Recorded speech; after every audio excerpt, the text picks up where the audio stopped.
Hello. Hello. So how was the first 4 days? Yeah, I told Jensen. I was like, man, I gotta get back to work so I can relax. I spent the summer, chasing around my kids. So it's nice to get back to work in Jensen's very capable hands as a director. I'm really excited. I love where the show is this year. We had so many years where it was like, Binny or Ruby or Soulless or the Campbell family. We had so many different reasons to Mark King. They were at odds so much that one of the great things about The Darkness is that it's pre-biblical. It predates heaven and hell and Crowley, and Castiel, and God. And so the boys don't know what they're up against, but they're up against it together. So for me, I already like where Sam and Dean are compared to seasons in the past. So that was a crazy emotional end to the season. What was it like filming it?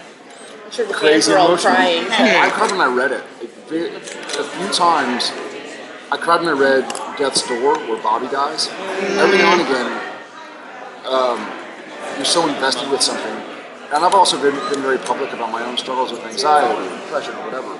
So reading something like that where Sam is basically going like, okay, all right, it's been a good run. Go ahead and get it makes me tear up kind of thinking about it. So it was crazy and emotional. It was one of those times where, like, as an actor, I don't believe ever trying to cry. Like, don't cry, don't do it. Like, if the tears aren't coming, just don't go like. Just don't. It doesn't happen. It doesn't always happen. So I hate when directors will ask. It doesn't happen to me because I'm a faucet. I'm a little emotional baby. But we'll have guest cast, and the director will be like, "So are you gonna cry?" And you're like, "If they're not crying, they're not crying." You can be emotionally torn up without shedding tears. Anyways, I had to bring myself back because of where Sam was and where Dean was. Even I remember just reading on the page what happens and Dean's choice ultimately to overpower this crazy force was really powerful and was a great launch pad to where we're starting season 11 with the boys going like you're not looking at it. So it was very, very powerful. Do you think a large part of that with the characters in season 11 is because of that great speech Sam has about Dean about, I will never not think you're a good man, which just seemed to be such a kernel of truth between them. Yeah, I think so, yes. I think that entire scene, that entire sacrifice that Dean made, the speech that Sam made, which is just very brutally honest, that was his death speech. Yeah. That's all I have to say. Yeah. Let me say it, and do what you gotta do. It was very powerful, and I watched it in England. I watched it, we had, I had to do ADR when I was in London, and I hadn't seen the scene. And so I asked the sound editor if I could watch it. I was like, hey, do you mind rewinding it to the beginning and just letting it play? He was like, sure. So we watched it, and I was getting teary. And then it ended, and I could hear from the sound booth, fuck. And I was like, thanks, man. That's a hell of a scene. I was like, thanks, brother. And then we went back and ADR. But it was really powerful. It was really powerful, and especially with everything I've gone through in my life. Personally, it just resonated, And I think that's part of Supernatural.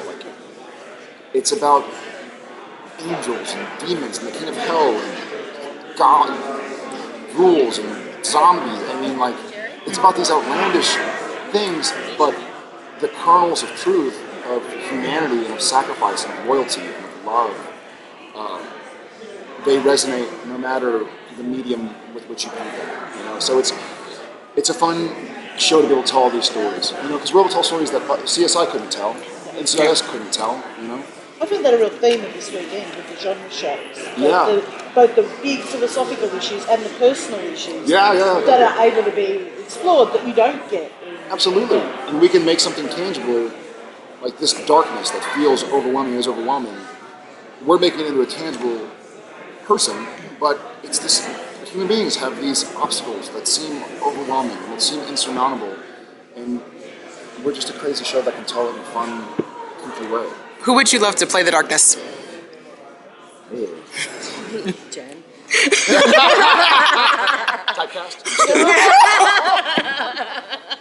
I would have loved to have seen Camille play it. Oh, okay. But I think the character be cast. But I thought it would be fun. typecast. I'm just kidding. Oh, we'll mention that. Thank you. Thanks, guys. Yeah.